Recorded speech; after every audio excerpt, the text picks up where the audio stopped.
कल्पसिद्धिप्रदायकाय अगणितगुणशीलतत्त्वप्रदर्शकाय मध्वमता सिद्धान्तप्रवर्धनाय परमगुरु श्रीगुरुराघवेन्द्राय नमः।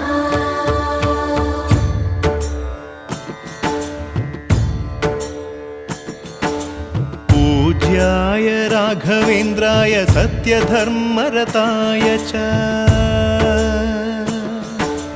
भजतां कल्पवृक्षाय नमतां कामधेनवे। ಧರ್ಮದ ದೀಪ ಹಚ್ಚುವ ಶಾಂತಿಯ ಬೆಳಕ ಚೆಲ್ಲುವ ಜ್ಞಾನದ ದೀಪ ಹಚ್ಚುವ ಲೋಕವ ನೀನೆ ನಡೆಸುವ ಪುಂಗೆಯ ತೀರದ ಯತಿವರ ನಿನ್ನದೆ ಸ್ಮರಣೆ